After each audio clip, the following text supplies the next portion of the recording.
There was this interaction I had really early on into playing Helldivers 2 with a friend, where he claimed that the game was quote-unquote live service done right. His argument was that the game's equivalent of battle passes, the war bonds, are always available to purchase. He also told me this.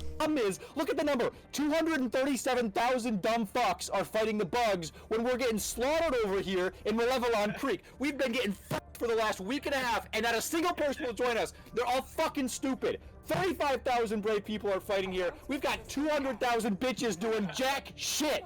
Not even 200,000, 300,000. As you can see, my friend is also very enthusiastic. Anyways, he made two main points, one of which was, if you start playing the game later into its life, or you just decide to take a break, you're not missing out on content from previous war bonds, as you can always just buy whichever one you want, whenever you want. He also claimed that the premium currency used to purchase these war bonds was earnable through playing the game normally. On paper, these two characteristics of Helldivers 2 live service model seem pro-consumer, no FOMO, and battle passes that are earnable through playing the game normally. However, as we continued to play the game, some of the ugly truths started to shine through, and I found myself upset at the microtransaction model, even as someone who received the game for free.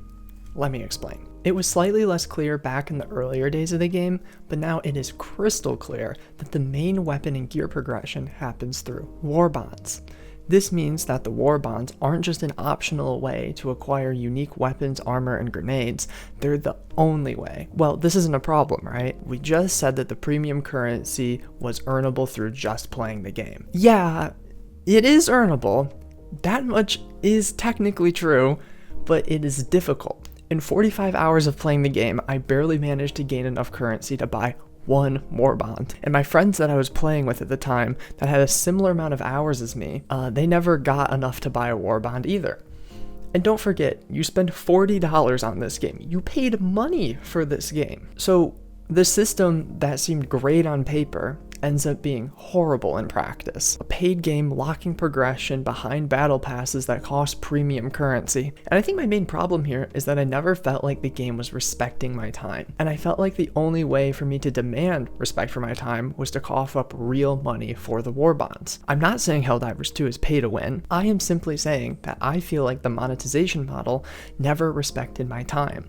Because even after you buy a war bond, you still have to play the game more to earn medals to unlock the content you paid for within the war bonds. Like, what even is that? And going back to my friend, I can see where he was coming from. Compared to a lot of other games in the industry right now, Helldivers 2's monetization model is fantastic. $40 for a game of this caliber is cheap, relatively speaking, and supporting new content through microtransactions is a valid way to support the devs. I also want to just talk about something that the COO of Arrowhead Studios, the people who work on Helldivers, said on Twitter, and that I agree with him on this bit. So he basically said that the game is pay for variety instead of pay to win, and I agree with that. My problem is that the variety is the main sort of progression in the game. You're not getting weapons that are better, but the fun part of the game, in terms of the progression, is getting different weapons. And if that's like the main progression of the game, and that's locked behind a paywall because the game's not respecting my time, it feels a little... it doesn't feel great, even if it's not technically pay to win. You know, it's kind of ironic how the only live service game I've ever played that has a truly pro-consumer monetization model is another 4-player co-op PvE extraction shooter where you're shooting bugs and blasting robots in outer space for a sketchy organization. Deep Rock Galactic at this point needs no introduction. It's a similarly priced, non-free-to-play indie game turned live service.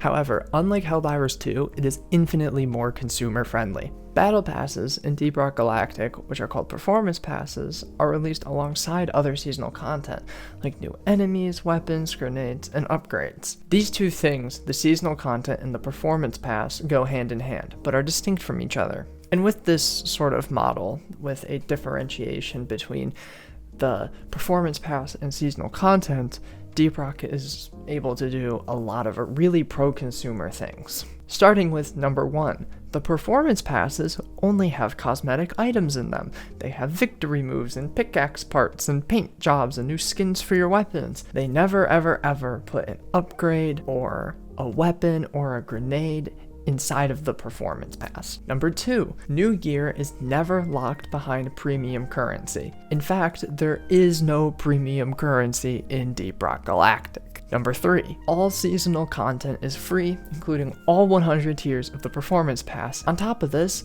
Ghost Ship Games, the developers, use optional DLC cosmetic packs to finance the game, instead of selling battle passes. So if you really like a specific set of cosmetics, you can go and spend real money to obtain them.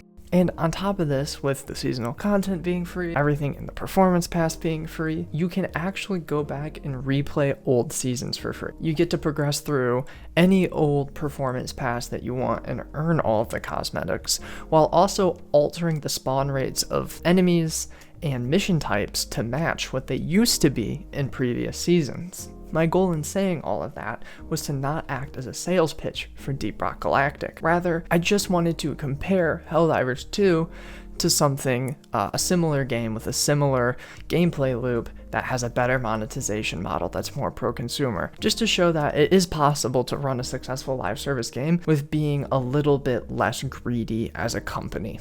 If anything, Deep Rock Galactic should be a shining example in the gaming industry of live service done right. With Helldivers 2 being as fun of a game it is, I think it missed an opportunity to be more consumer friendly with its monetization model. And in Helldivers 2's case specifically, it's a little ironic. Since the game is supposed to be a meta-political commentary on contemporary American democracy and capitalism, I think they could have chosen a slightly more time-respecting microtransaction that doesn't reflect all too well so many of the problems we face with capitalism today. Let freedom reign. Our country, 'tis my country. In my country, nukes country. Extract time.